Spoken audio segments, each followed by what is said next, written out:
Perkenalkan, saya Aya selaku host sekaligus perwakilan dari Pusat Paramadina mengucapkan terima kasih banyak atas partisipasinya dalam diskusi hari ini dengan tema mencari spiritual di tengah wabah corona. Alhamdulillah di puasa yang memasuki hari ke-8 ini, kawan muda masih tetap semangat dan selalu sehat. Semoga ibadah puasa kita hari ini diterima oleh Allah Subhanahu wa taala. Amin ya rabbal alamin. Sebagai informasi bahwa ngobrol Zoom Ramadan hari ini merupakan serial diskusi setiap hari Jumat. Oke, baik. Selanjutnya kita mulai saja diskusi hari ini. Saya serahkan sepenuhnya kepada moderator kita, Husni Mubarok. Selaku moderator, silakan Kak Husni untuk memulainya. Terima kasih. Selamat sore teman-teman sekalian. Ini adalah diskusi sebagaimana tadi sudah disampaikan oleh Aya. Ini adalah diskusi serial ketiga beragama di era corona. Kali ini kita akan mendiskusikan tentang mencari spiritualitas di tengah-tengah corona ini. Diskusi-diskusi sebelumnya untuk diskusi yang pertama kita udah mendiskusikan yang lebih general tentang bagaimana beragama di era corona ini.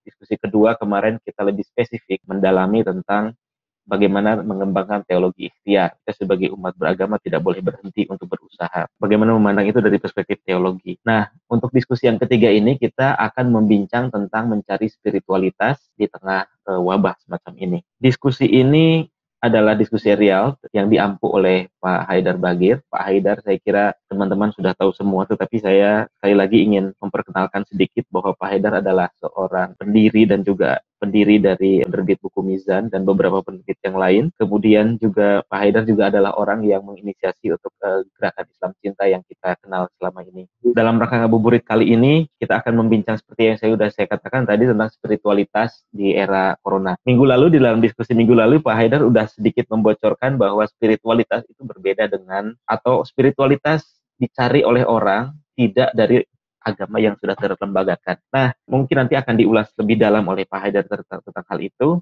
tapi saya mungkin ingin perlu kembali sedikit bahwa wabah corona ini atau wabah yang pandemi yang sekarang kita hadapi ini adalah wabah yang menjadi pertanyaan bagi kaum beragama maupun kaum yang mungkin dalam tanda petik tidak beragama terkait dengan spiritualitas, karena ada uncertainty, ada ketidakpastian tentang apa sih sebenarnya makhluk apa sih ini COVID ini. Sebagian saintis mengatakan A, besoknya B, dan seterusnya karena data-data yang sedang dikumpulkan ini belum sampai pada kesimpulan ini adalah virus apa, seperti mungkin virus-virus lain seperti influenza. Artinya secara pengetahuan ini masih terus berkembang, dan karena berkembang ini ada ketidakpastian sebenarnya kita ini pasti selamat atau tidak. Ini virus ada di mana? Itu tidak begitu jelas. Nah, dan itu cukup merespon terhadap keamanan eksistensial manusia. Ini di dalam studi ilmu sosial itu ada namanya Pipanori sama Engelhardt yang menulis tentang The Sacred and the Secular. Dia membuat perbandingan negara-negara atau orang-orang masyarakat yang ada di negara-negara yang masyarakat pemerintahnya itu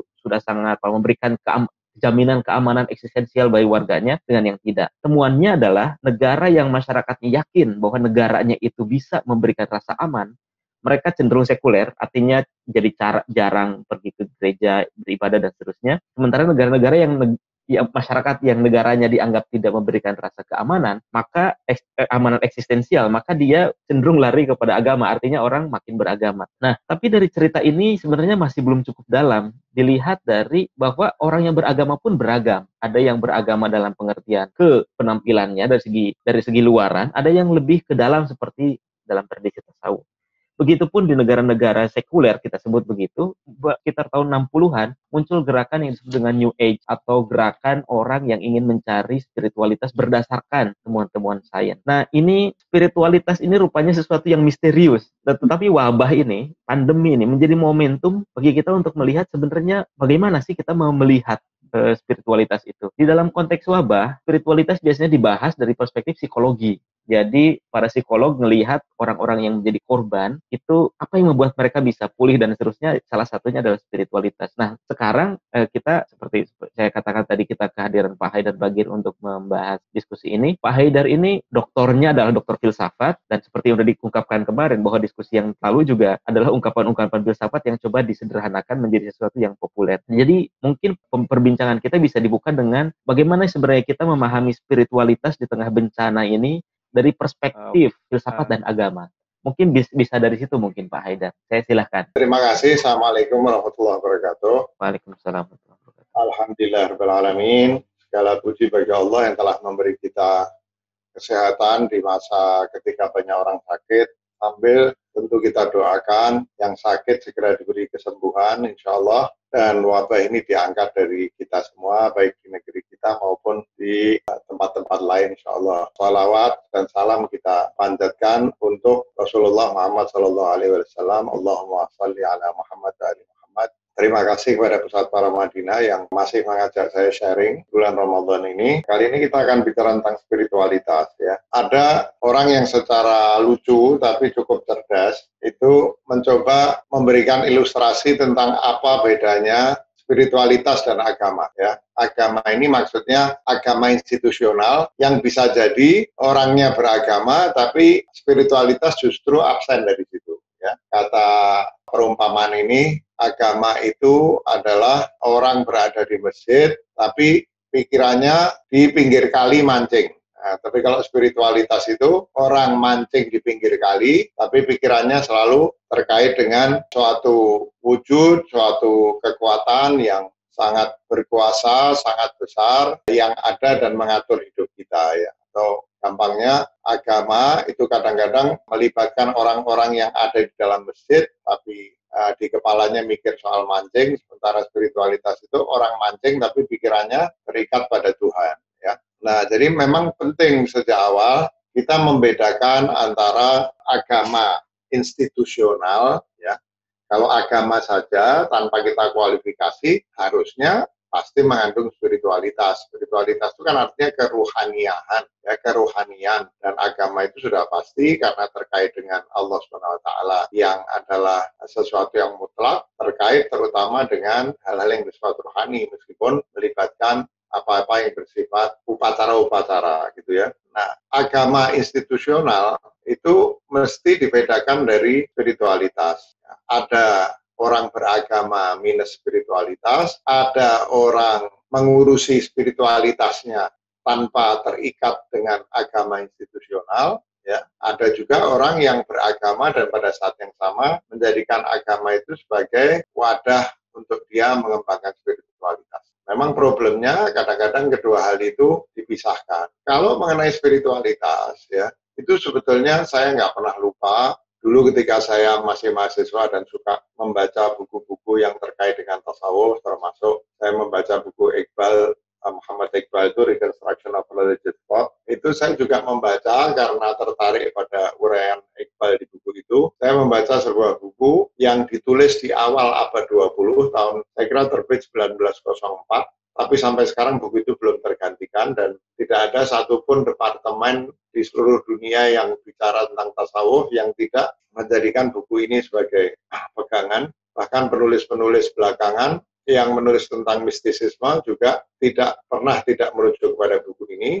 Buku itu judulnya Varieties of Religious Experience. Varieties of Religious Experience, ditulis oleh William James, seorang filosof Amerika sekaligus seorang psikolog, dikenal dia sebagai perintis aliran yang disebut pragmatisme. Ya. Nah, dia di situ mengatakan, dia meramalkan sesuatu yang menurut saya ramalan itu sampai sekarang makin lama makin terbukti. Mudahnya itu kira-kira, enggak saya kutip secara verbatim, William James mengatakan bahwa meskipun peradaban kira-kira akan menarik umat manusia ke arah yang lain, arah itu maksudnya arah yang lebih duniawi, ya. Tapi manusia-manusia ini tetap saja tidak akan pernah merasa tenang kecuali kalau dia bisa berkawan dengan si kawan agung. Ya. William James menyebutnya sebagai the great socius, the great socius. Manusia itu boleh mengurusi bisnis, kira-kira mengurusi apa saja aktivitas duniawinya, tapi tetap saja ketenangan dia tidak bisa datang kecuali kalau dia dekat dengan the great socius, kawannya yang agung. Ya, William James tidak menyebut soal agama, tapi yang dimaksud adalah spiritualitas dalam arti hubungan rohani kita dengan satu kekuatan yang kita anggap mutlak, maha kuasa, tapi pada saat yang sama sebagai kawan dia adalah cinta kita dan dia kita yakini sebagai memiliki cinta kepada kita, yaitu kalau biasa disebutlah itu sebagai Tuhan, ya, disebutlah sebagai Tuhan. Kata William James, dia sudah menduga peradaban ini akan menjadi peradaban yang berlandaskan sains, teknologi, memberi akses manusia kepada berbagai macam sumber kesenangan, ya, kemudian kesempatan untuk mencari kemakmuran setinggi-tingginya. Di Amerika dulu misalnya, di zaman baby boom, ini sudah lewat sekarang, baby boom sudah digantikan oleh milenial, sekarang milenial sudah dilewati lagi. Itu orang Amerika punya apa yang mereka sebut sebagai the American Dream, ya. Mereka merasa bahwa kebahagiaan mereka akan mereka capai kalau mereka sudah mencapai tingkat kemakmuran tertentu, ya. Nah, tapi ramalan William James ini terbukti luar biasa, ya, bahwa ternyata ketika peradaban itu sudah memberi mereka akses kepada kemakmuran yang lebih tinggi, sumber-sumber kesenangan, kenikmatan yang begitu banyak lewat teknologi, ya. Tapi ternyata yang terjadi justru ada kecenderungan baru atau revitalisasi spiritualitas. Ya. Tadi Mas Husni sudah menyebut misalnya di tahun 60-an itu, terutama di Eropa, itu ada kecenderungan New Age, ya, hippisisme dan lain sebagainya, yang tidak lain sebetulnya upaya untuk mencari alternatif-alternatif keterlibatan yang bisa memberi mereka ketenangan psikologis. Meskipun ketenangan psikologis itu mereka cari akhirnya pada sesuatu yang berada di atas persoalan kejiwaan, yaitu spiritualitas, ya. Saya ingat majalah Time tahun 40-an pernah membuat cover story yang judulnya itu kira-kira ingin mengatakan bahwa agama ini hanya soal waktu saja akan punah. Karena nanti sains dan teknologi akan cukup untuk memberikan jaminan kebahagiaan kepada umat manusia. Jadi Time itu sering seperti majalah Tempo, itu kalau misalnya punya laporan utama tertentu, terus dia menunjukkan laporan dia sekian belas tahun lalu atau sekian puluh tahun lalu yang terkait dengan laporan itu, judul covernya. Time juga begitu. Itu di tahun 90 atau 91, saya ingat majalah Time mengeluarkan laporan tentang bangkit kembalinya agama-agama di Amerika, dan dia kemudian memuat cover story majalah dia di tahun 40-an ketika dia meramalkan bahwa sebetulnya hilangnya agama ini hanya soal waktu. Tapi kira-kira lebih dari 40 tahun kemudian, dia harus membuat cover baru yang menunjukkan bahwa cover dia di tahun 45-an itu ramalannya sama sekali keliru. Dunia ternyata menjadi justru lebih dekat kepada agama dan spiritualitas ketika terbukti sains dan teknologi sudah berkembang, memberikan peluang bagi kemakmuran yang luar biasa dan tidak pernah diperoleh umat manusia sebelumnya, akses kepada hiburan yang begitu banyak. Tapi justru pada saat itu terjadi kecenderungan baru manusia untuk kembali mengikatkan diri pada spiritualitas. Bagian diantaranya tentu kepada agama juga. Ya, seorang sosiolog besar dari Boston University, Peter Berger misalnya sebelumnya sering menulis berbagai buku, sebagian diterjemahkan dalam bahasa Indonesia, misalnya Piramida Kurban Manusia dan lain sebagainya, yang memberikan kesan seolah-olah bahwa agama dan spiritualitas itu adalah warisan primitif manusia, ya, yang kalaupun dia ada, maka keberadaannya itu lebih disebabkan karena ketakutan-ketakutan primitif manusia. Peter Berger ini boleh dibilang seorang sosiolog yang tidak menganggap agama sebagai sesuatu yang serius, kecuali sebagai gejala-gejala sosiopsikologis, kira-kira begitu. Tapi saya lupa di tahun berapa, kalau nggak salah di tahun 90-an, Peter Berger terpaksa menulis sebuah buku lagi, judulnya The Desecularization of the World, desekularisasi dunia. Dan dia menunjukkan bahwa ternyata sebaliknya dari yang diduga banyak orang, spiritualitas dan agama justru bangkit kembali ketika sudah dicapai apa-apa yang dianggap pencapaiannya akan menyingkirkan agama, yaitu kemakmuran, sumber-sumber baru atau akses kepada kenikmatan atau kesenangan hidup, ya. Dan Peter Berger menunjukkan di berbagai wilayah di dunia bagaimana agama dan spiritualitas mendapatkan ruang yang lebih besar, ya, kecuali mungkin di Eropa. Di Eropa pun, kalau Eropa Timur sudah pasti memang tidak pernah tidak religius. Eropa Barat pun menunjukkan kecenderungan yang sama, meskipun memang Eropa Barat ini termasuk yang paling lambat. Diduga oleh sebagian ahli, memang Perang Dunia Pertama dan Perang Dunia Kedua yang bawa korban yang luar biasa besar di Eropa khususnya, ya, itu telah membuat orang justru kehilangan kepercayaan kepada agama. Jadi itu ada yang disebut sebagai theodicy atau theodise, di mana orang mempersoalkan Tuhan ketika ada bencana yang terlalu besar yang mereka nggak sanggup tangguh. Jadi kan prinsipnya teodisi ini begini, Tuhan Maha Kuasa, Tuhan Maha Pengasih, tapi ada bencana. Maka either Tuhan itu tidak maha kuasa atau dia kuasa tapi tidak maha pengasih. Dua-duanya menyebabkan Tuhan menjadi tidak menarik. Tuhan yang kuasa tapi tidak pengasih, tidak menarik. Tuhan yang pengasih tapi tidak kuasa juga tidak menarik. Jadi bencana dan porak-perandanya Eropa disebabkan karena Perang Dunia Pertama dan Perang Dunia Kedua itu telah menyebabkan adanya kegetiran orang Eropa, khususnya Eropa Barat terhadap Tuhan, dan menyebabkan mereka jauh dari Tuhan sehingga gejala universal kembalinya agama kepada bangsa-bangsa itu terkesan agak lambat di Eropa. Tapi di luar Eropa tampak betul kecenderungan atau revivalisme agama, revitalisasi termasuk revivalisme agama. Ya. Jadi saya menyebut majalah Time melakukan survei kembali di tahun awal 90-an, dan mereka mendapati bahwa keterikatan orang Amerika khususnya terhadap agama dan spiritualitas makin lama makin besar. Ya. Nah, jadi itu yang harus dibedakan. Sebagian orang itu merasa lebih spiritual, tapi jauh dari agama institusional. Ya. Saya nggak tahu pernah saya sebutkan atau tidak. Sebagian orang menyebut itu sebagai spiritual atheism. Ya. Bagaimana ateisme bisa dihubungkan dengan spiritualitas. Bukannya spiritualitas itu berhubungan dengan Tuhan. Sementara ateisme itu adalah sikap anti Tuhan atau tidak menganggap Tuhan itu sebagai faktor dalam kehidupan. Nah, disebut spiritual atheism, itu atheism di situ, mungkin saya pernah singgung di pertemuan yang lalu, tapi sebagian barangkali baru mengikuti acara ini, itu atheism itu tidak selalu harus didefinisikan sebagai penolakan terhadap Tuhan atau ketidakpercayaan kepada Tuhan. Kalau diteliti lebih jauh, atheism seperti namanya, A itu tidak, theos itu Tuhan, paham non-Tuhan, ya, paham non-Tuhan. Itu paham non-Tuhan itu bisa dipahami tidak selalu sebagai penolakan akan keberadaan Tuhan atau penolakan untuk memasukkan Tuhan di dalam kehidupan. Tapi atheism itu adalah sebetulnya kepercayaan kepada sesuatu yang sebetulnya seperti Tuhan, tapi dipercayai impersonal. Ya, jadi orang-orang ini beranggapan bahwa agama Tuhan personal itu monopoli agama. Sehingga kalau mereka tidak percaya pada Tuhan personal, ya mereka sekedar spiritual, tapi pada saat yang sama mereka sebenarnya atheistik. Dalam arti tidak percaya kepada Tuhan yang bersifat personal. Mereka percaya pada Tuhan dalam bentuk kebaikan universal, kebenaran universal, keindahan universal, ya. Nah, padahal kalau kita pelajari lebih jauh, Tuhan itu di dalam agama pun maknanya yaitu. Jadi Tuhan itu di dalam agama-agama, baik agama monoteistik maupun di dalam agama minor, agama lokal, agama primitif atau agama prima, ya, itu Tuhan selalu dipercayai punya dua aspek.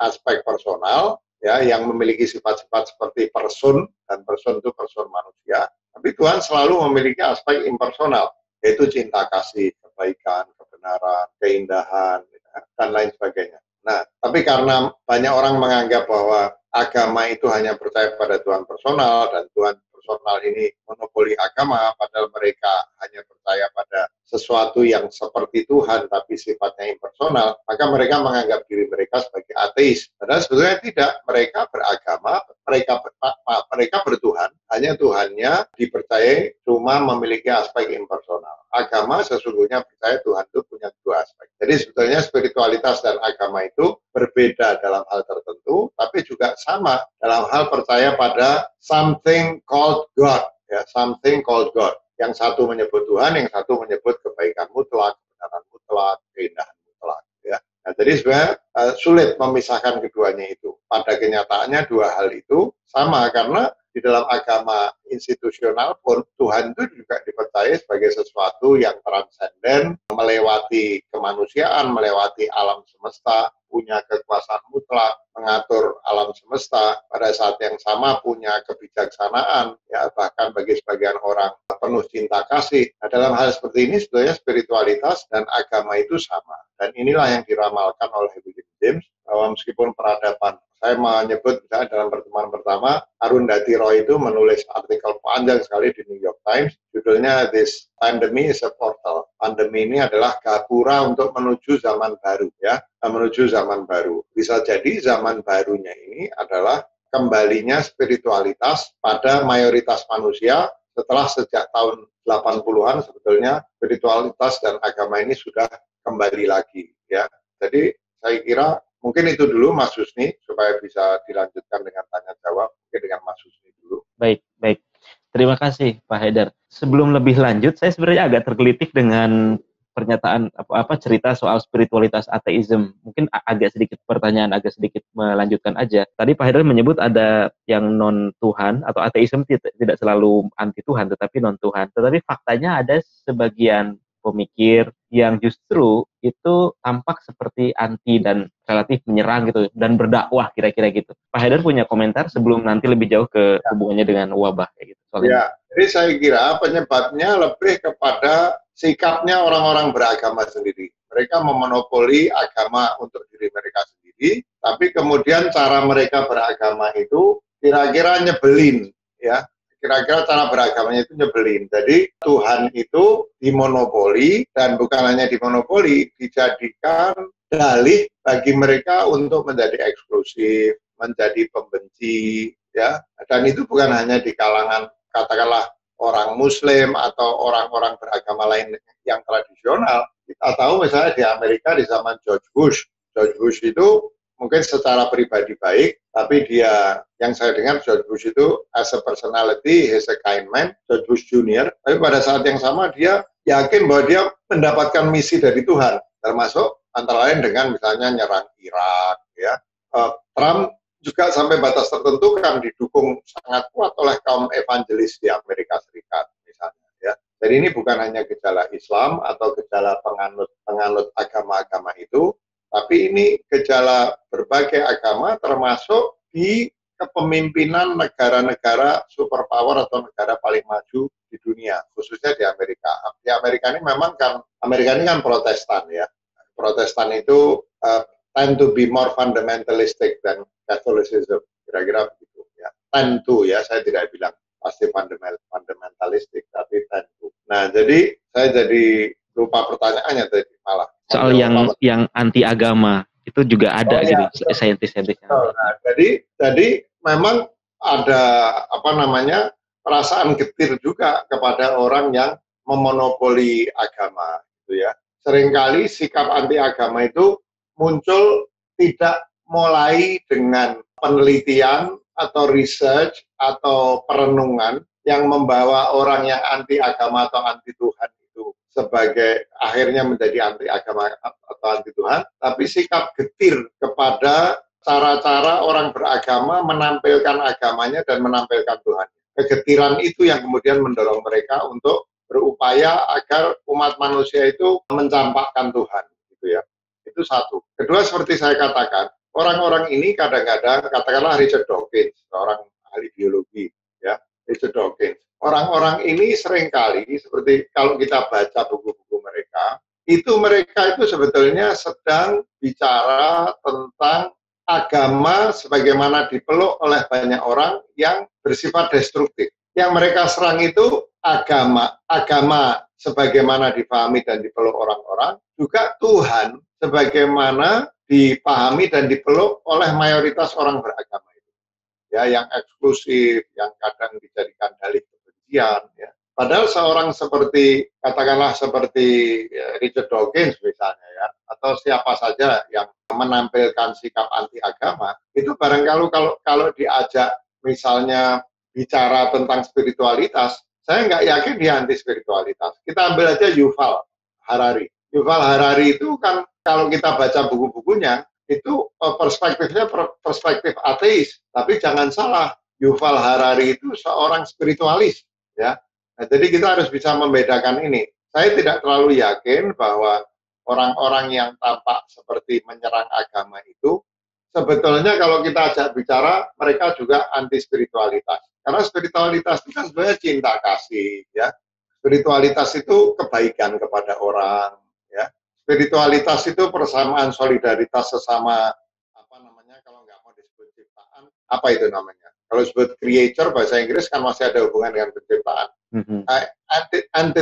Entities lah sebut. Jadi solidaritas terhadap alam. Orang-orang yang ateis itu kan seringkali justru orang yang mengapresiasi upaya-upaya pelestarian lingkungan. Ya. Nah, sebetulnya semua sikap itu adalah sikap spiritual. Semua itu adalah sikap spiritual. Datangnya dari mana itu? Keinginan menjaga lingkungan, solidaritas kemanusiaan, perjuangan persamaan gender. Datangnya dari mana? Apakah datang dari fisik kita? Tidak, fisik kita tidak punya pemikiran. Atau datang dari rasionalitas kita? Tidak juga. Rasio itu transaksional. Ya, kebaikan itu tidak datang dari rasio. Kalaupun datang dari rasio, dia sifatnya transaksional. Dan yang transaksional itu selalu rentan terhadap egoisme. Tapi kalau kita lihat, menghormati keindahan, setia pada kebenaran, punya solidaritas kemanusiaan, itu datangnya pasti dari sesuatu yang berada di atas fisik dan rasionalitas. Itulah spiritualitas.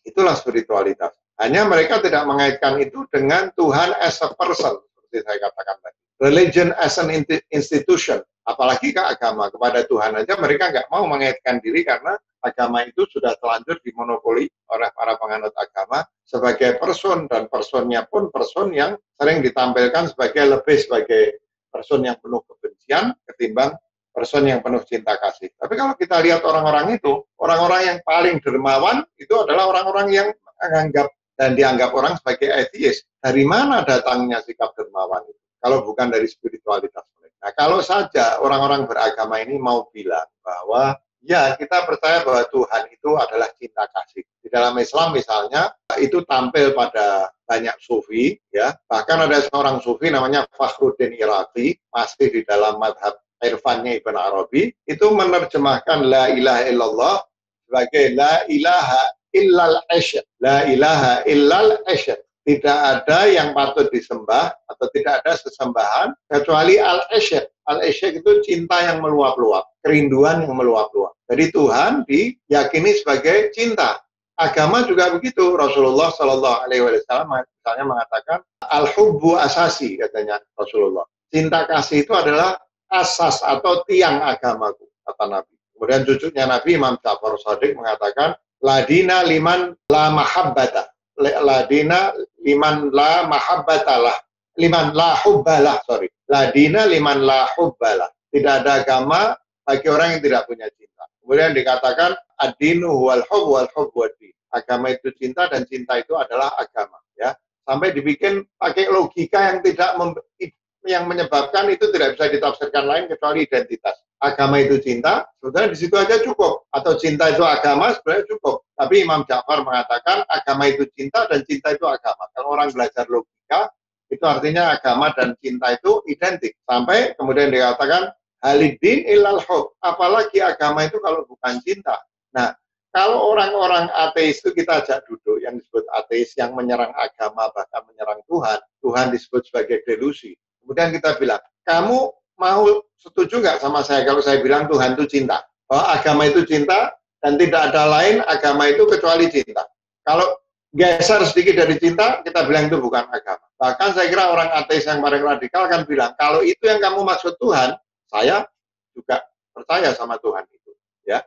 Jadi saya kira itu yang penting kita jernihkan. Dan menurut saya, selama kita gagal untuk menampilkan agama sebagai cinta, Tuhan sebagai al-asyad, kata Fakhruddin Iraqi, saya khawatir kita akan kehilangan orang-orang yang paling intelijen dari agama. Jadi orang-orang paling intelijen, anak-anak muda yang cerdas, itu akan makin jauh dari agama kalau mereka masih merasa bahwa agama itu apa yang mereka dengar umumnya dalam khutbah-khutbah Jumat, apa yang diajarkan oleh guru-guru agama di sekolah-sekolah mereka. Kalau misalnya kebetulan mereka tidak mendapatkan guru agama yang punya wawasan yang luas, kalau begini yang terjadi ya akhirnya akan lebih banyak orang yang paling cerdas atau anak paling intelijen atau anak-anak muda akan meninggalkan agama. Tapi kalau agama kita kembalikan kepada spiritualitas yang porosnya adalah cinta kasih, ya, kebaikan, kebenaran, keindahan, maka saya kira agama yang begini akan bisa menyatukan orang-orang pengikut agama institusional dan para spiritualis yang mungkin, atau bahkan orang-orang baik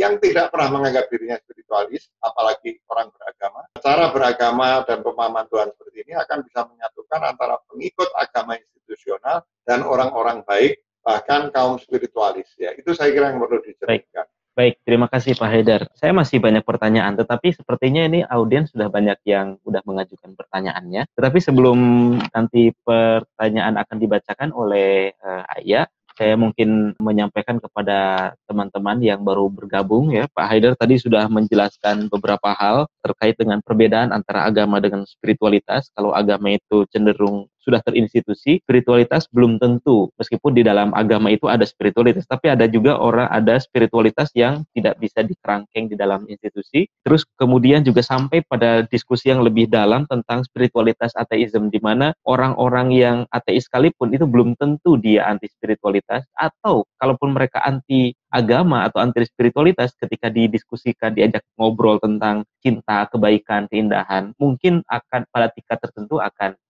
ketemu. Nah, itu tadi yang sudah disampaikan oleh Pak Haidar. Saya mengundang Ayah untuk membacakan beberapa pertanyaan yang sudah masuk agar ngobrol dengan teman-teman yang sudah hadir lebih banyak. Silakan Ayah untuk membacakan beberapa pertanyaan. Terima kasih Kak Husni atas kesempatannya, luar biasa.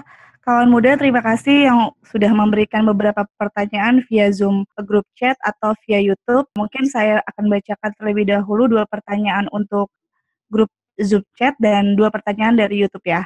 Saya batasi terlebih dahulu. Yang pertama ya Pak Haidar, dari Aprilia Wilona Kaulika. Apakah spiritualitas tanpa agama itu baik? Ataukah spiritualitas itu tetap harus dibingkai dalam border agama? Kekhusyuan rohani saya, apakah sudah cukup atau tetap harus dilengkapi dengan syariat yang benar? Yang pertama. Yang kedua, dari Tanisha Fortuna. Di tengah kecambuk seperti ini, saya ingin memahami Islam dan spiritualitas lebih dalam. Akan tetapi, banyaknya sumber atau acuan dan omongan-omongan seperti ajaran sesat dan hati-hati dengan buku si B membuat saya bingung. Manakah yang harus saya jadikan acuan dalam beragama dan hidup dalam spiritualitas tanpa harus memiliki sikap intoleran? Kalau dari sudut pandang orang beragama yang saleh, tentu tidak cukup, ya, tentu tidak cukup karena bahkan di dalam tasawuf, kaum sufi yang paling menekankan cinta, orang seperti Rumi, misalnya Jalaluddin Rumi, yang disebut sebagai penyair cinta, ya, yang syair-syairnya di dalam Masnawi 20 sekian ribu bait itu intinya adalah cinta. Atau orang seperti Ibn Arabi misalnya yang mengatakan, agamaku agama cinta, kemanapun kabilah cinta menuju, disitulah kudapati agamaku. Dan bahkan para sufi yang menekankan pada agama sebagai cinta, Tuhan sebagai cinta, itu tidak pernah tidak mengatakan bahwa jalan tasawuf itu harus ditempuh lewat syariah. Ya, jadi kalau dari sudut pandang para penganut agama institusional, maka spiritualitas itu harus dijalankan lewat syariah. Ya, Ibn Arabi misalnya mengatakan kalau ada orang yang tidak beragama tapi dia spiritual, itu ada bahaya kalau dia menjalani spiritualitas itu tanpa didukung oleh syariah. Ya, kita misalnya, saya mungkin akan menjadi kontroversial, tapi saya akan berikan contoh. Kita mungkin pernah dengar Fritjof Schuon. Fritjof Schuon itu seorang perennialis masuk Islam, seorang ahli tasawuf yang top, seorang ahli filsafat tasawuf yang mungkin sulit dicari bandingannya, ya. Tapi mungkin karena seorang perennialis dan dia tidak terikat kepada syariah, ya. Ini saya sekedar memberikan contoh. Sebagian orang mungkin tidak setuju, nggak apa-apa. Kita nggak harus sepakat dalam semua hal. Kalaupun kita tidak sepakat, tidak mesti yang benar itu saya, enggak. Yang benar mungkin orang lain. Tapi Fritjof Schuon ini berakhir, ya, dia dikagumi oleh Said Hussein Nasr dan para sufi. Tapi di akhir masa hidupnya diakui bahwa dia kemudian mengembangkan satu tarekat yang disebut tarekat Maryamiyah, yang antara lain melakukan upacara-upacara yang aneh-aneh, melibatkan ketelanjangan, ya, laki perempuan telanjang, menari muter-muter karena adanya pengaruh dari kepercayaan Native Indian. Ya, nari-nari dalam keadaan telanjang, kadang maaf, ada saling memegang, ya, ada foto-foto telanjang dan lain sebagainya. Ini barangkali bisa menjadi contoh. Orang boleh tidak sepakat, tapi apa yang dikatakan oleh Ibn Arabi bahwa bisa saja orang bersifat spiritual Tapi kalau dia meninggalkan syariah, ini dari sudut pandang penganut agama institusional dulu loh ya. Kalau dia tidak menggunakan syariah atau dia tidak membingkainya dalam syariah, itu kata Ibn Arabi khatir. Khatir itu bahaya. Bisa kemudian muncul sikap-sikap seperti yang antara lain ditunjukkan oleh Joshua. Joshua itu sampai sempat ditangkap di Amerika ya. Nah, itu dari sudut pandang kita sebagai pengikut agama. Kalau dari sudut pandang orang-orang yang tidak beragama ya, dan spiritualitasnya itu adalah ada dua. Spiritualitas itu ada spiritualitas yang eksplisit dalam bentuk misalnya keterlibatan di dalam paguyuban mistis ya, meskipun paguyuban atau spiritualis itu tidak berhubungan dengan agama tertentu ya. Ada juga misalnya kelompok yang mengikatkan diri pada pemikiran atau tasawuf Ibn Arabi tapi tidak mengharuskan dijalankannya syariah ya. Ada orang yang memang mengikuti organisasi spiritual tapi tidak terikat dengan agama. Ada juga orang-orang baik yang tidak merasa dirinya seorang spiritualis, tapi seperti saya ungkapkan tadi, bahwa kebaikannya, kesetiaannya pada kebenaran, apresiasinya kepada keindahan itu sebetulnya bentuk spiritualitas meski tidak dikaitkan dengan organisasi spiritualitas tertentu ya. Orang-orang yang baik seperti ini, itu saya percaya meskipun mereka tidak menjalankan syariah karena tidak percaya kepada syariah ya. Saya mungkin pernah menyinggung bahwa saya berpendapat kafir itu adalah orang yang sudah yakin pada kebenaran kemudian karena vested interest membangkang. Bukan orang yang tidak tahu atau orang yang tahu tapi tidak yakin. Orang yang tidak tahu nggak bisa disebut kafir. Orang yang tahu, misalnya tahu tentang Islam tapi tidak yakin pada kebenaran Islam kemudian dia menolak Islam juga bukan kafir. Saya nggak akan bisa bicara panjang, tapi saya sudah tulis itu panjang lebar di buku saya Islam Tuhan Islam Manusia ya. Orang-orang begini adalah orang-orang baik yang saya percaya di dalam Al-Quran dikatakan selama mereka percaya pada Tuhan dan Tuhannya itu bisa jadi kebaikan, kebenaran, keindahan ya. Kemudian mereka beramal soleh atau disebut wahwa muhsin, mereka melakukan ihsan. Orang begitu tidak ada kekhawatiran, mereka akan mendapatkan keselamatan di akhirat sesuai dengan keyakinan kita akan adanya kehidupan setelah mati. Jadi buat saya, kalau orang menganut agama ya harus menerapkan syariah. Syariah itu semacam patok-patok yang Tuhan fasilitasi kepada kita supaya kita bisa mencapai tujuan spiritualitas dengan cara yang paling kecil risikonya. Itu syariah. Syariah itu fasilitas ya. Sehingga kalau ada orang menjalani spiritualitas tanpa keterikatan pada syariah, ya mudah-mudahan dia mencapai jalan yang benar, tapi seperti kata Ibn Arabi khatir. Nah, kalau dia ikhlas, tujuannya baik, hatinya bersih, sebagaimana orang yang tidak mengingatkan diri pada spiritualitas, tapi hatinya penuh kebaikan, Allah SWT menurut saya pasti akan menolong mereka. Ya. Jadi kuncinya itu menurut saya bersihkan hati. Kalau kita percaya pada Tuhan, ya setialah pada Tuhan. Kalau kita nggak percaya pada Tuhan, hati kita dipenuhi dengan kebaikan. Orang-orang seperti ini, baik dia beragama atau tidak, menerapkan syariah atau tidak, menurut saya akan mendapatkan bimbingan dari Tuhan.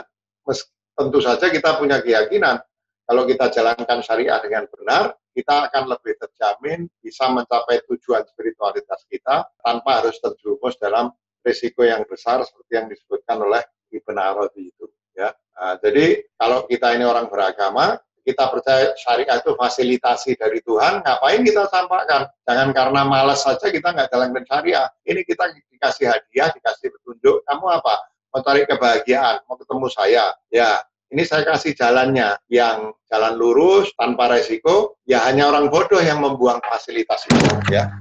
Hanya orang bodoh yang membuang fasilitas itu. Tapi bagi yang tidak mengenal atau tidak yakin pada syariah, cuma niat mereka baik, hati mereka bersih, saya percaya Tuhan yang Maha Pengasih dan Penyayang juga harus membimbing mereka. Jadi jawaban terhadap pertanyaan itu, kalau saya ditanya, apakah harus dengan syariah? Allah SWT Maha Pengasih, selama orang itu baik, hatinya bersih, Allah akan menolongnya. Tapi saya percaya bahwa menjalankan spiritualitas berdasar syariah itu pasti adalah jalan yang paling baik. Yang kedua, jadi begini, beragama itu dasarnya harus kebaikan hati. Nggak boleh ada kebencian, nggak boleh ada kesombongan, nggak boleh ada sikap merendahkan orang lain, nggak boleh ada sikap merasa suci sendiri. Al-Quran mengatakan, wala tuzakku anfusakum. Jangan kamu menganggap dirimu suci, karena Allah yang paling tahu siapa yang bertakwa. Nah, sikap-sikap menyesatkan kelompok, menyesatkan penulis, menyesatkan buku, ini semua datang dari sifat-sifat yang melawan kebaikan hati. Jadi apa? Sombong. Yang benar itu cuma saya, orang lain nggak benar. Dengki juga.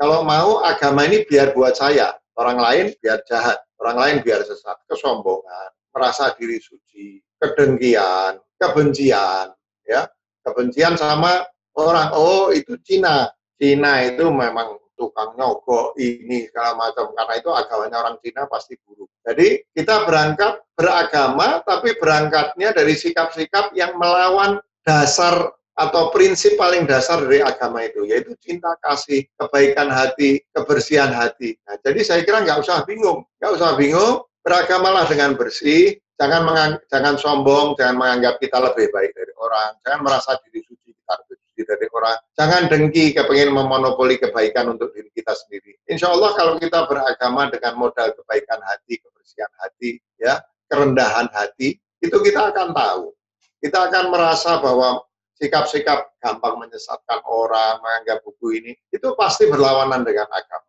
Ya, pasti berlawanan dengan Tuhan yang tadi disebut la ilaha illal asyad. Tidak ada sesembahan kecuali Sang Cinta. Ya, pasti bertentangan dengan ucapan Rasulullah Shallallahu Alaihi Wasallam, al-hubbu asasi, cinta itu dasarku. Pasti bertentangan dengan gagasan bahwa sifat utama Tuhan itu adalah Maha Pengasih, Maha Penyayang. Al-Ghafur, Al-Wadud. Tuhan itu Maha Pemaaf dan Maha Pencinta. Salah satu namanya adalah Al-Wajid, yang mencipta dengan cinta. Nah, jadi mudah kalau kita sudah beragama dengan kebaikan hati, dengan cinta kasih, dengan kerendahan hati, dengan solidaritas dengan makhluk Allah yang lain, maka kita beragamanya satu benar, karena Tuhan kita itu penuh cinta kasih, Nabi kita Nabi kasih sayang, agama kita asasnya cinta, agama kita adalah cinta. Kalau kita sudah mulai dari situ, nanti kita akan tahu bahwa sikap-sikap menyesatkan orang, membenci orang, dan lain sebagainya itu sebetulnya keluar dari dasar-dasar agama, dan kita bisa menghindar sejauh-jauhnya dari para beragama seperti itu. Kira-kira gitu ya. Baik.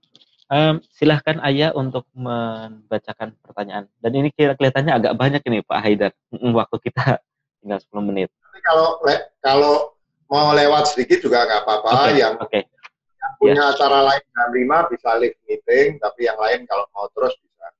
Terus kita tambah. Saya sudah sholat asar, jadi aman. Baik, silahkan Ayah. Oke, baik. Terima kasih Pak. Tadi mungkin saya akan mencoba membagi lagi menjadi, tadi kan pembagiannya berdasarkan Zoom group chat dan YouTube ya, tapi ada sebagian pertanyaan di YouTube sudah terjawab, jadi kita membaginya menjadi 2 lagi, soal agama dan spiritualitas. Balik lagi, pertama dari Fahri Irgiana, apa perbedaan mendasar spiritualitas pada umumnya yang berupa nilai-nilai universal dengan spiritualitas keagamaan? Yang kedua, dari Ubed Asyarif, apakah agama institusional ini mengacu pada semua agama, wahyu, non-wahyu? Itu dulu kali 2 ya, silakan direspon. Yang pertama tadi mungkin sudah saya jawab ya, bahwa yang membedakan spiritualitas dalam agama institusional dan spiritualitas yang tidak dalam kerangka agama institusional itu adalah bahwa di dalam agama institusional itu dikenal apa yang disebut sebagai syariah, kadang disebut sebagai nomos, namus, hukum, ya, hukum-hukum atau aturan-aturan gitu ya. Kalau dalam spiritualitas non agama institusional, kan spiritualitas itu adalah persoalan hubungan pribadi antara diri kita dengan sesuatu yang transenden, tanpa perlu ada aturan-aturan yang baku yang harus dilakukan, misalnya entah itu sholat, entah membayar zakat,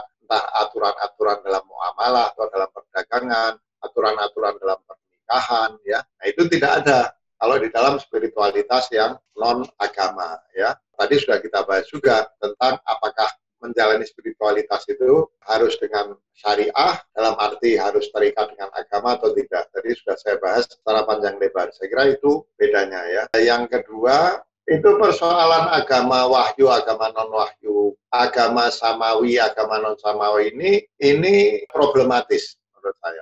Ya, problematis.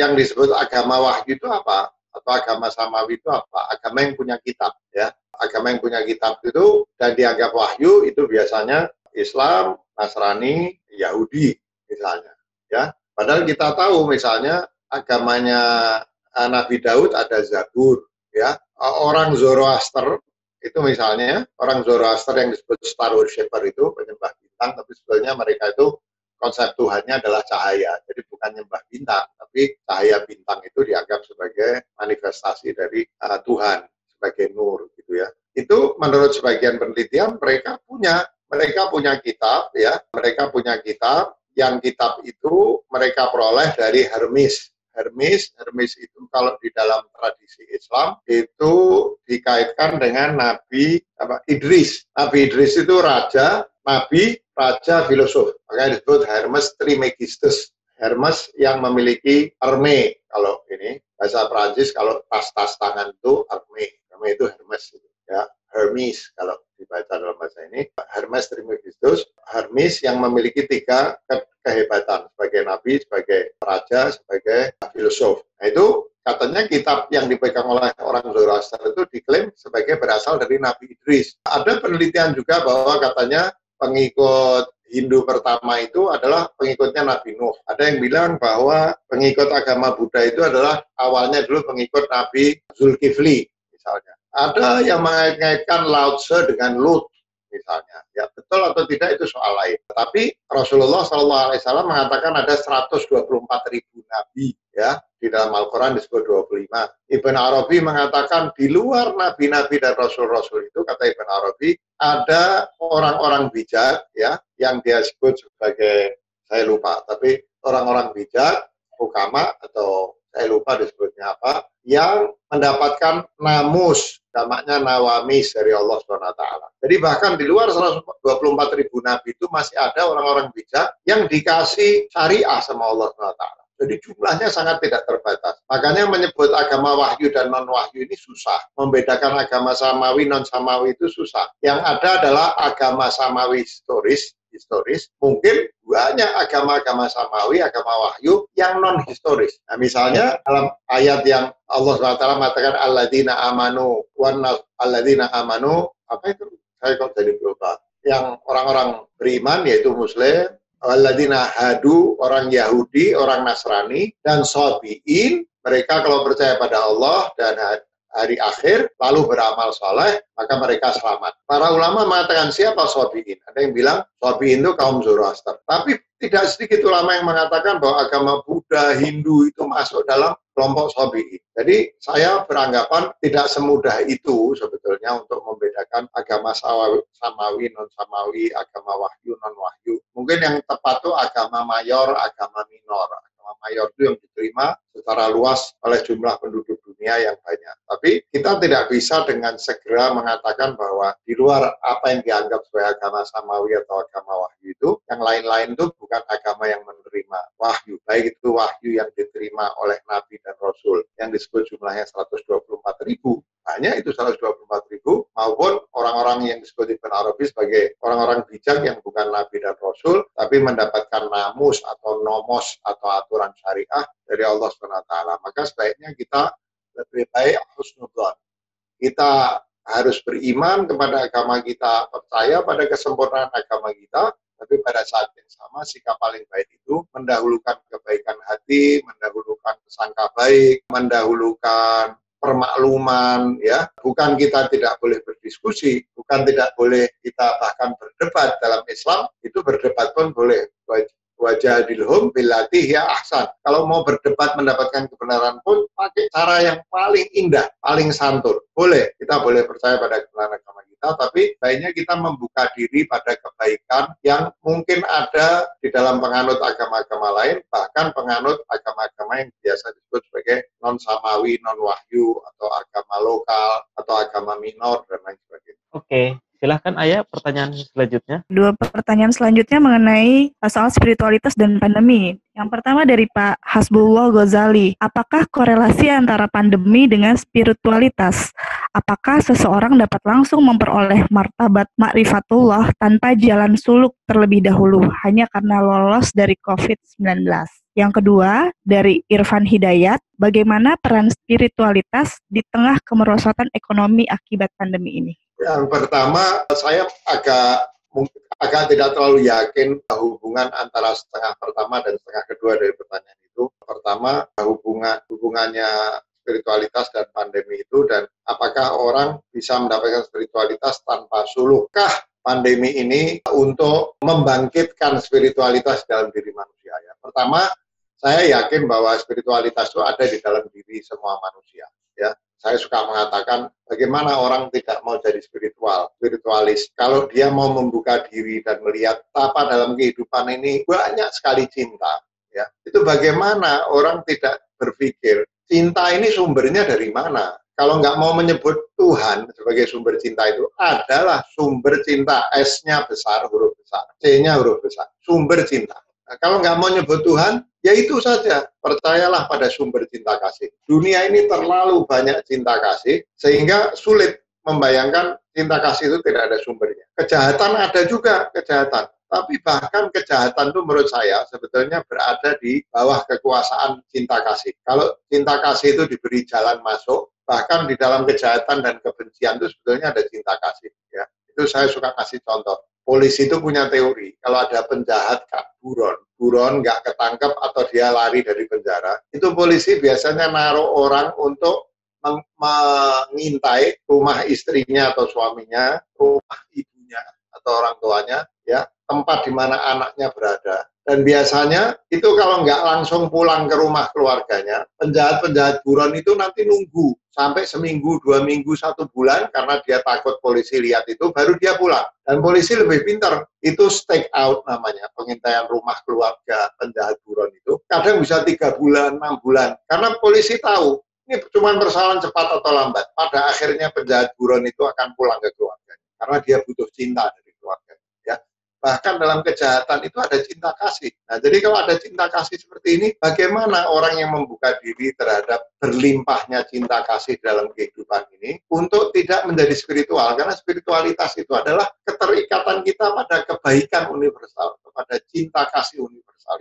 Ya, jadi saya ingin sambil lalu mengatakan bahwa saya percaya spiritualitas itu sebetulnya ada inherent di dalam hati setiap orang, cuman apakah dia mendapatkan jalan untuk teraktualisasi atau tidak, itu tergantung banyak hal. Nah, mungkin pertanyaan tadi ingin mengatakan kesulitan atau ujian dalam bentuk pandemi ini bisa membuat orang merenung, melakukan soul searching, sampai akhirnya mendapatkan adanya satu kekuatan yang berada di balik kehidupan ini, maha kuasa, ya, dan maha bertujuan, ya. Kemudian juga mungkin justru muncul spiritualitas dari situ, ya. Jadi artinya bisa saja orang menjadi lebih spiritual setelah pandemi ini, ya. Apalagi dia lebih dekat kepada keluarganya, kemudian dia mungkin lebih punya waktu berempati pada orang-orang susah yang terdampak oleh wabah corona ini. Itu bisa menjadi picu bagi teraktualisasinya spiritualitas yang inherent di dalam dirinya.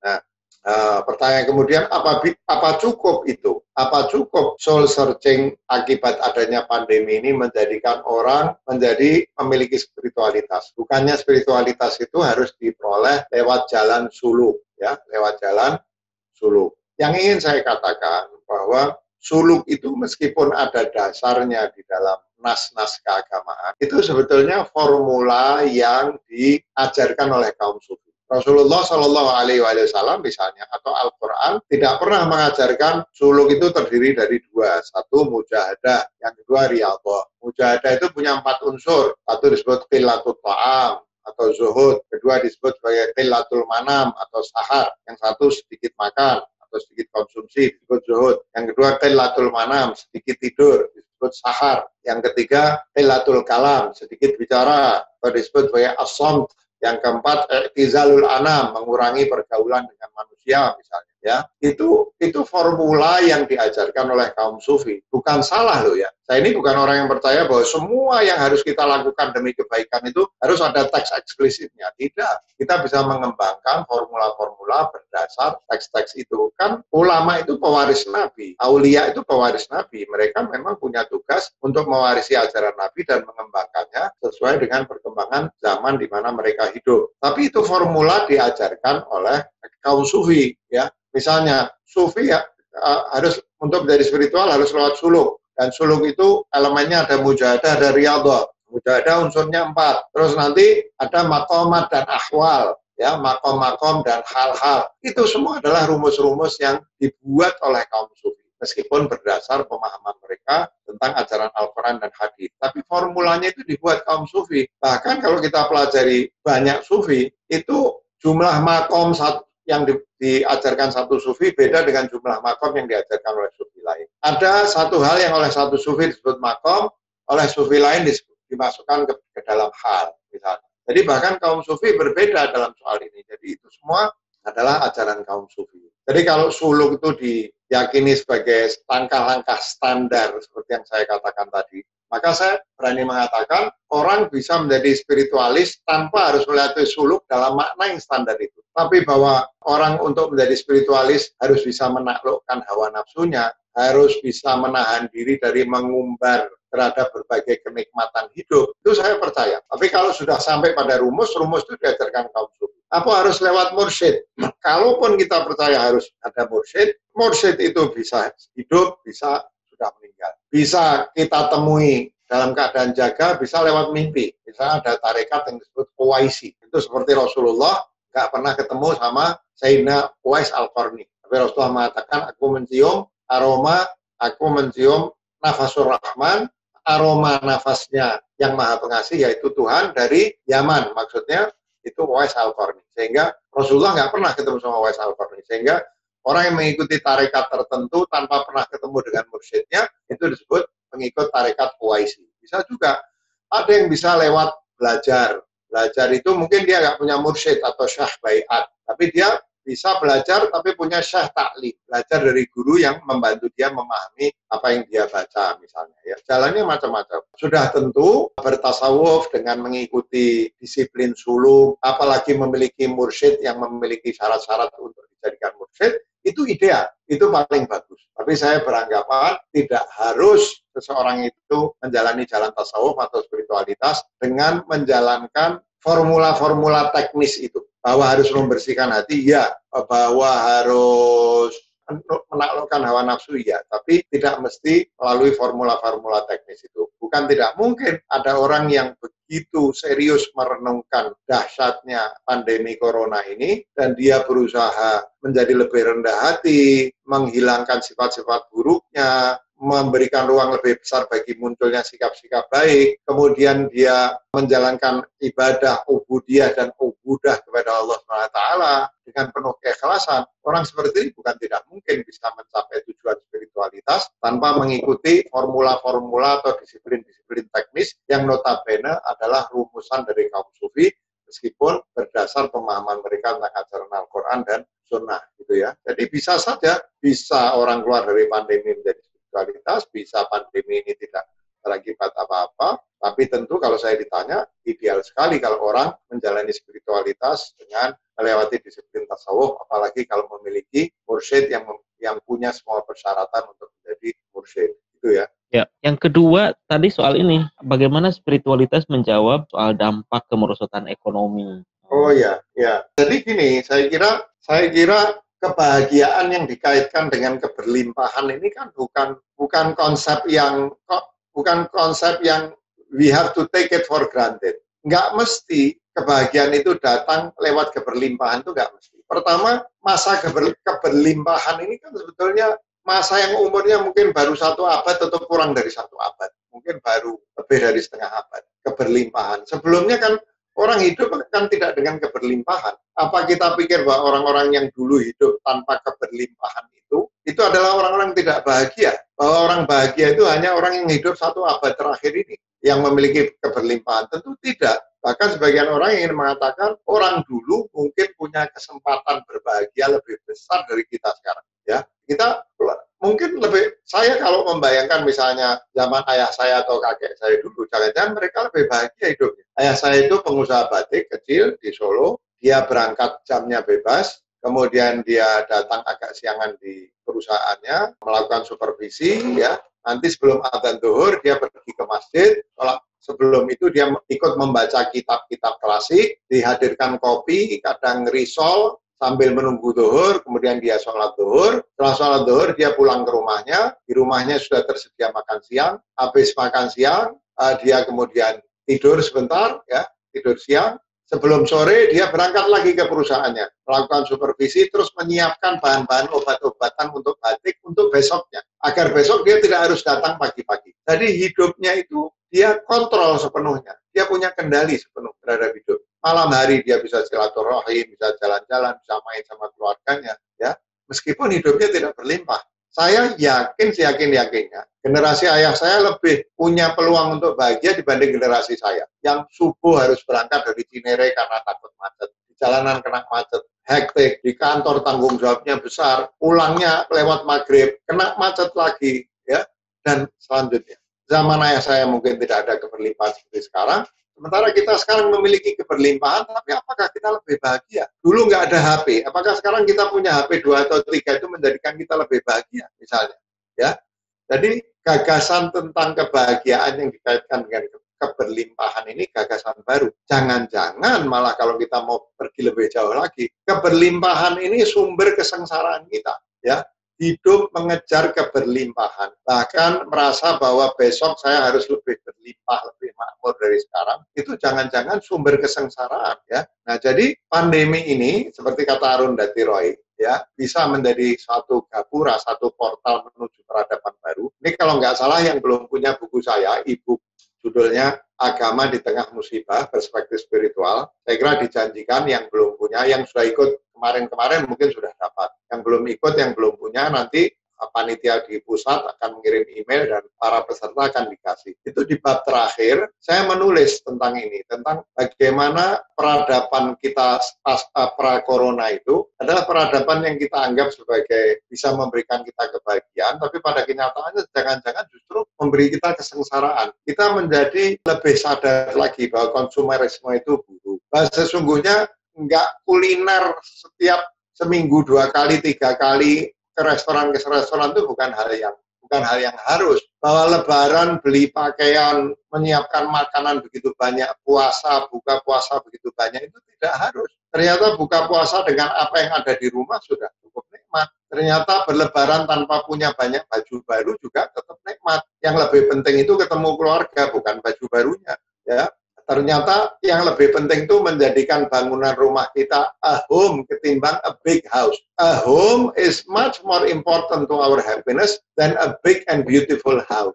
Misalnya, kita menjadi makin yakin tentang hal-hal seperti itu selama pandemi ini. Mungkin juga solidaritas sosial kita lebih berkembang karena kita melihat orang-orang yang sulit dan kita memberikan ruang lebih luas bagi kebaikan hati kita untuk berkembang misalnya. Nah, kalau pandemi ini mengajarkan kita hal seperti itu, maka saya kira kalaupun terjadi resesi ekonomi, kalaupun kemampuan ekonomi kita turun, maka sesungguhnya itu tidak akan berpengaruh kepada kebahagiaan kita, karena kita sudah lebih sadar, kita sudah lebih paham tentang apa saja yang sebetulnya patut kita seriusi sebagai sumber dari kebahagiaan kita. Ya, jadi kalau kita bersikap positif, kalau kita merenung, kita bersikap kritis, kita melakukan soul searching, saya kira meskipun kita mengalami problem ekonomi, tapi kita bukan hanya lebih siap menghadapi kekurangan ekonomi itu, kita justru akan menganggap bahwa kekurangan ekonomi itu bukan hal yang perlu kita risaukan, jangan-jangan justru membantu kita di dalam mengembalikan cara hidup kita kepada cara hidup yang lebih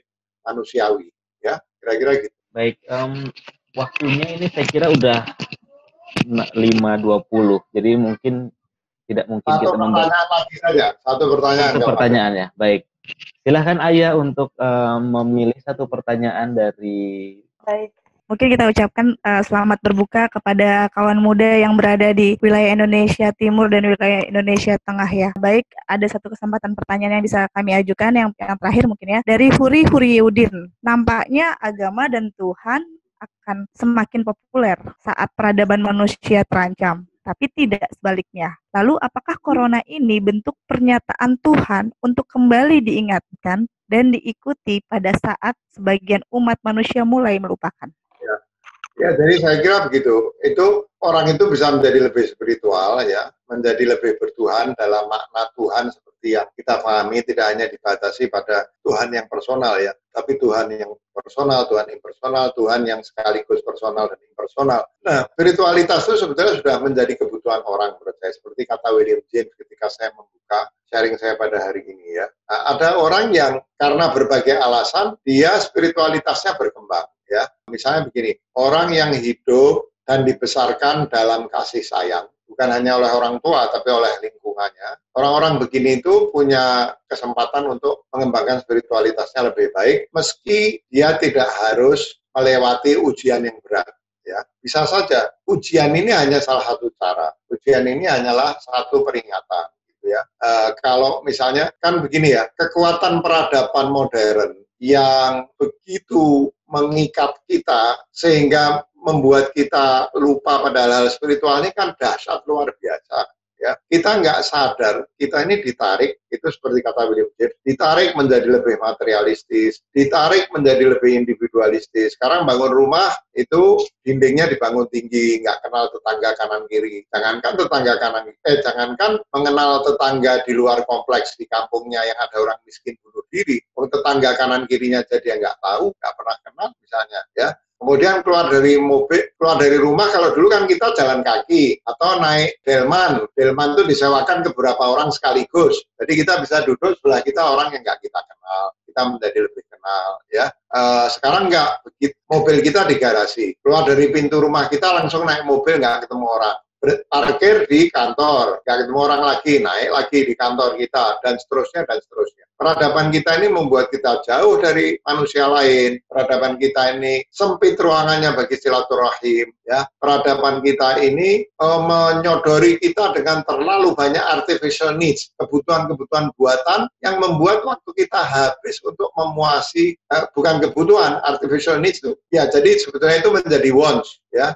Kita sebenarnya nggak butuh, tapi karena iklan TV, iklan lewat internet, iklan lewat HP, kita merasa kita butuh itu. Oh, orang lain pergi ke restoran itu, saya harus ke situ. Oh, orang lain keluar negeri, saya harus ke luar negeri. Dulu kita kalau mau olahraga lari ya di sekitar rumah kita. Sekarang orang pergi ke New Zealand, pergi ke Jepang hanya untuk ikut lari maraton. Ya, peradaban kita itu sudah membuat kita kehilangan kontrol atas diri kita.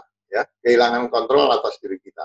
Nah, jadi ada keperluan bagi suatu musibah atau ujian yang memberikan kita kesempatan untuk jeda dan kemudian melakukan soul searching. Itu diperlukan, ya. Sebetulnya banyak di antara kita ini orang-orang baik, tapi orang-orang baik yang tidak punya waktu untuk merenung. Tidak punya waktu untuk merenung, terus ditarik oleh ini. Ditarik oleh model baju baru, model HP baru, terus ada Netflix, ya, ada segala macam hal yang membuat kita secara tidak sadar kita ketarik kepada sesuatu yang mungkin menjauhkan kita dari spiritualitas. Nah, kalau kita percaya pada itu, maka musibah seperti ini, dengan empati kita kepada orang yang sakit, dengan empati kita kepada orang yang kesusahan secara ekonomi, ya, nggak boleh hanya ini ada cobaan, wah saya mau jadi orang baik sendirian, nggak ada. Menjadi orang baik sendirian itu nggak bisa. Baik itu mesti bareng orang lain. Baik itu mesti memikirkan kesulitan orang lain. Nah, kadang-kadang ujian seperti ini penting untuk membuat kita berhenti. Kita ini selama ini terseret oleh peradaban, katakanlah peradaban hedonistik kalau mau disebut itu, dan kita akhirnya makin jauh dari spiritualitas. Sekarang dibikin ini diberhentikan. Mau ke restoran nggak bisa, mau nonton nggak bisa, ya. Mau jalan-jalan ke luar negeri nggak bisa, mau ini nggak bisa, sudah, kamu diam mikir, ada nggak yang salah dengan hidup? Mudah-mudahan dengan itu kita lihat, oh selama ini cara hidup saya keliru, dan saya ingin memperbaiki itu, sehingga pasca corona kita bisa menjadi orang yang lebih baik, orang yang lebih utuh, orang yang lebih mampu mengendalikan diri kita sendiri. Nah, dalam hal seperti ini, saya kira musibah semacam corona ini adalah sesuatu yang perlu. Ya, kita berharap kalau bisa kita jadi orang baik tanpa musibah, tapi kadang-kadang kita kalah kuat dengan kekuatan peradaban modern, sehingga Tuhan perlu intervensi dengan memberikan musibah ini. Mudah-mudahan Allah SWT memberikan kepada kita jiwa yang sehat, ruh yang sehat, akal yang sehat, sehingga kita nanti bisa keluar dari musibah ini dalam keadaan kita sudah menjadi manusia yang lebih spiritual, dalam makna manusia yang lebih penuh cinta kasih, manusia yang lebih penuh solidaritas kepada makhluk Allah yang lain, sehingga musibah ini menjadi kebaikan bagi kita. Pada saat yang sama kita berharap mudah-mudahan wabah ini segera diangkat dalam keadaan kita semua sudah menjadi manusia yang lebih baik, insya Allah. Amin. Baik, Pak Haidar, terima kasih banyak. Saya kira pernyataan atau jawaban atas pertanyaan yang paling akhir itu sekaligus mengantarkan kita pada diskusi minggu depan, yakni wabah corona dan kritik atas peradaban. Jadi ini udah jadi clue ya, pintu masuk kita untuk diskusi di pekan depan. Teman-teman sekalian, pekan depan pada hari yang sama dan jam yang sama, hari Jumat pukul 4, kita akan diskusi lagi, melanjutkan diskusi hari ini, fokus pada pelajaran dari wabah corona ini terhadap kritik terhadap peradaban. Jadi tadi ada artikel yang sudah disebut dari Arundhati Roy, mungkin itu bisa menjadi juga bahan bacaan kita bersama. Yuval Harari juga saya kira menulis hal yang kira-kira setipe. Nah, teman-teman nantikan informasinya tentang untuk registrasi diskusi yang akan datang. Tapi saya kira beberapa hal bisa kita catat di sini bahwa wabah corona ini diharapkan menjadi pintu masuk bagi kita semua mendapatkan spiritualitas dalam pengertian yang tidak selalu terikat oleh agama, yakni spiritualitas yang dalam pengertian kebaikan-kebaikan, meskipun tadi Pak Haidar menekankan bahwa akan sangat berbahaya, mengutip Narobi, akan sangat berbahaya jika misalnya spiritualitas itu tanpa syariah. Meskipun demikian, Pak Haidar sangat yakin bahwa Tuhan akan memberikan jalan atau memberikan jalan kepada mereka yang tidak menggunakan jalan syariah. Saya kira saya harus menutup diskusi kali ini supaya menjadi, dan simpanlah pertanyaan tentang wabah corona dan kritik peradaban pada diskusi yang akan datang. Sekali lagi saya ucapkan terima kasih Pak Haidar, mudah-mudahan sehat Pak Haidar ya, minggu depan kita bisa berjumpa lagi. Silahkan kepada Ayah untuk menutup pertemuan ini, kalau tidak salah ada polling ya tadi, silahkan Ayah. Oke, baik, terima kasih Pak Haidar, terima kasih Kak Husni. Kawan muda, terima kasih yang masih tetap setia untuk bertahan di Ngobrol Zoom Ramadan. Mohon bantuannya untuk mengisi polling untuk bahan evaluasi dan perbaikan kami ke depan. Saya sampaikan bahwa hadiah e-book mini karya Pak Haidar Bagir yang sudah tadi disampaikan, Agama di Tengah Musibah, Perspektif Spiritual, akan diberikan melalui email yang terdaftar dalam registrasi Zoom. Oke, baik. Terima kasih buat kawan muda yang sudah mengisi. Kami informasikan kembali pada serial berikutnya, sesinya mengenai wabah corona dan kritik atas peradaban, Jumat depan. Jadi mohon pantau terus medsos pusat, baik Facebook, IG, dan Twitter, untuk link pendaftaran pada diskusi berikutnya. Sekali lagi, kami ucapkan terima kasih partisipasinya untuk kawan muda semua.